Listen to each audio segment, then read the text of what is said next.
મઝહબ ઇસ્લામે જે ગલત રસ્મો રિવાજ હતા ને આવીને ખતમ કરેલા છે. હઝરતે અમ્ર ઇબ્ને આસ દરિયાએ નીલ આજુબાજુ આપ હતા.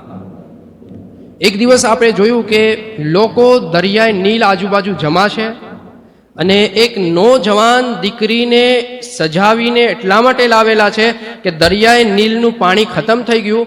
આ લોકોની વિચારધારા એવી છે કે જો નોજવાન દીકરીની બલિ આપશું, કુરબાની કરશું તો દરિયાએ નીલના અંદર પાણી જે રોકાયેલું છે આવી જશે. હઝરતે અમ્ર ઇબ્ને આસ જોઈને હેરાન થઈ ગયા કે અલ્લાહ, એક ઇન્સાનને પાણી માટે ઝબા કરી દેવામાં આવશે? આપ સખ્ત હેરાન થાય છે. ત્યારે આપ હુકમ કરે છે કે અત્યારે કોઈ પણ જાતનું આ કામ કરવાનું થતું નથી.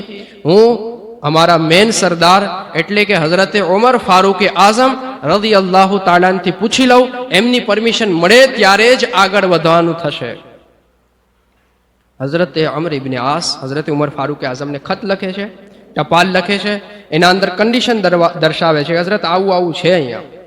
હઝરત ઉમર ફારૂક આઝમ, વાત જ પૂરી થઈ જાય ને, શેતાની વસ્તુઓ અહીંયાથી બધી દૂર જ થઈ જાય.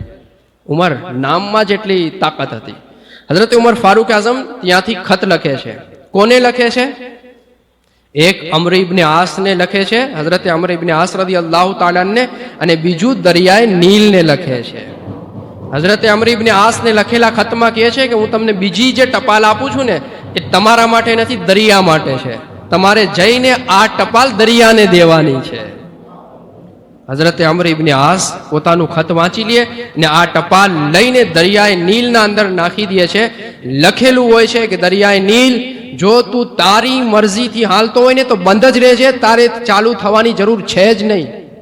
અને જો અલ્લાહના હુક્મ અને ઓર્ડરથી હાલતો હોય ને તો ઉમરનો ઓર્ડર એ છે કે ચાલુ થઈ જા, પાણી દેવા માંડ. હઝરતે ઉમરે ફારૂક આઝમના ટપાલ ખતની કિંમત, કદ્ર અને શાન જો, અત્યાર સુધી કોઈ દિવસ દરિયાઈ નીલનું પાણી ખતમ થયું જ નથી. અત્યાર સુધી ક્યારેય દરિયાઈ નીલનું પાણી છે, દરિયાઈ નીલ હજુ પણ.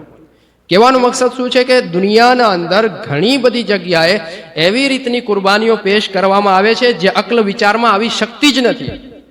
પણ મસલો એ છે કે મઝહબ ઇસ્લામનું નામ આવે તો ક્યાંક ક્યાંક થોડીક લોકોને તકલીફ થવા માંડે છે.